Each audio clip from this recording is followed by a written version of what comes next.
Bienvenue sur le canal Le Chemin. Le chemin dont je vais taire le nom, mais tout de même, j'espère que vous êtes sur le vôtre. Naturellement, ici, on parle peut-être un peu de spiritualité, du développement personnel, de la connaissance de soi. Aujourd'hui, j'aimerais parler un peu des blocages, puisque j'ai déjà abordé plusieurs différents sujets. Puis d'ailleurs, je suis prêt je veux tout de même demeurer dans l'anonymat, mais je suis prêt à prendre vos questions si vous avez des commentaires ou n'importe quoi que vous aimeriez approcher. C'est un travail constant dans lequel je suis. Je vais l'appeler la connaissance de soi, en anglais Know Thyself. Je suis prêt à ouvrir les portes à une communauté, à des gens. Donc aujourd'hui, en parlant des blocages, je vais faire un petit détour avec une citation de Rumi, le poète perse, qui a dit, je pense que la traduction française, la meilleure, ça serait hier, j'étais rusé, donc je voulais changer le monde. Aujourd'hui, je suis sage et je me change. Je décide de me changer. Donc ça, c'est très intéressant parce que la première étape de vraiment être sur le chemin est de témoigner ou d'être capable de se rendre compte de une situation qui est soulevée. Très, très intéressant parce que notre psyché, notre cerveau, nos idées peuvent aller très rapidement puis justifier certains comportements ou certaines pensées en disant comment cette personne a pu dire telle chose ou faire quelque chose, ça lui apprendra, n'est-ce pas? Mais quand on retourne au fondement de certains de mes premiers clips, qui es-tu? On se rend compte que on n'est pas vraiment cette personne-là, cette construction mentale. On est plutôt dans le verbe être, la composante qui est assise en arrière de tout ça, qui est perpétuellement silencieuse et qui, c'est beau le pluie d'ailleurs. Je ne sais pas si vous l'entendez dans la capsule. Donc, on est la chose derrière qui témoigne de tout. Donc, ça amène un point de vue intéressant par rapport aux certains blocages. Ça peut être des blocages énergie, mais ça peut être quelque chose qui forge des réactions. Une personne peut entendre un mot. J'ai parlé de ça dans une autre capsule, les réactions circonstances. Donc, un mot peut être un déclencheur pour quelqu'un, tandis que l'autre mot est complètement ignoré par quelqu'un d'autre. Ce faisant, notre monde, c'est-à-dire le monde qui nous entoure, nous fait comme un gant pour notre propre développement, parce qu'on se fait toujours servir les éléments qui touchent à nos propres filtres. Et puis, c'est pas surnaturel ou rien, c'est juste qu'on perçoit la vie au travers nos lunettes, nos yeux, à nous. D'ailleurs, on perçoit même pas avec nos yeux, n'est-ce pas? On a un monde externe qui doit être rebâti à l'interne. Donc, on ne voit pas, on devine. C'est la nature de comment est-ce que les sens perçoivent. Donc, on sent, on goûte, on touche, on voit, on entend. Mais les 5 sens sont quand même une espèce d'approximation. Il faut que l'approximation se fasse filtrer. Donc ça, c'est vrai en neurosciences, en neuromédecine. On ne peut pas capter toute l'information. Puis même l'information qu'on capte n'est pas 100% transmise à notre conscience. On n'a pas la capacité de le faire. Donc, il y a un très gros triage qui se fait et le tri fait en sorte qu'on élimine l'information, qu'on en ajoute, il y a une distorsion qui s'installe.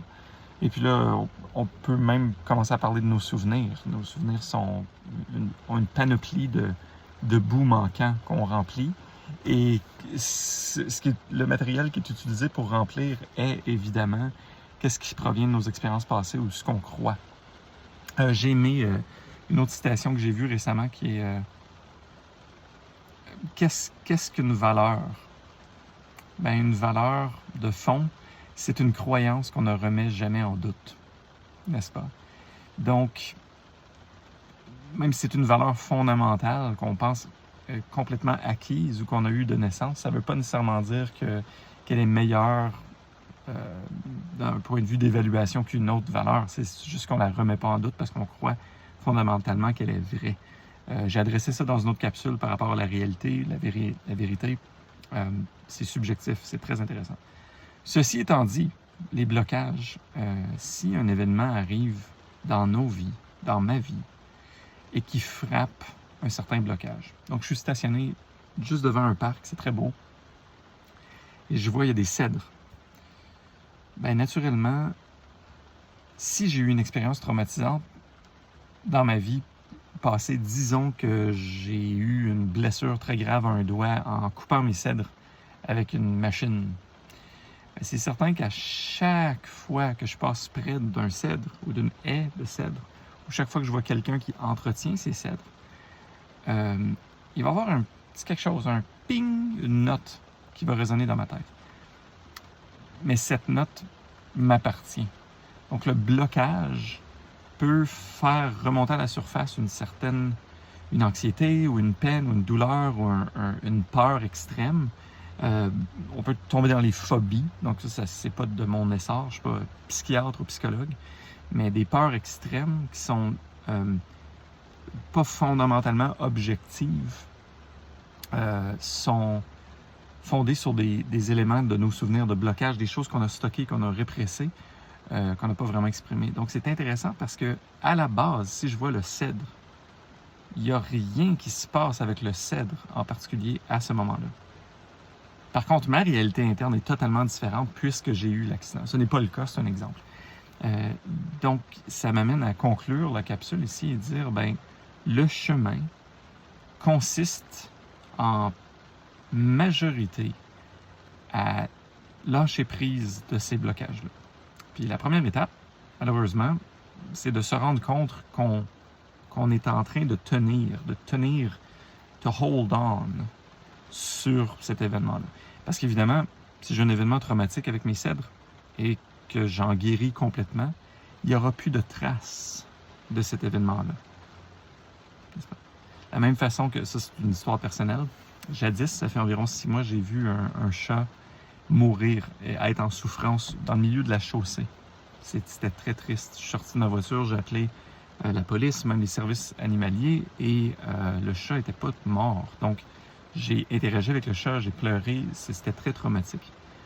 Par contre, cette expérience-là, malgré que c'est un mauvais souvenir, je m'en souviens, mais quand je vois un chat ou un chat qui souffre, il n'y a pas d'écho à cette histoire-là.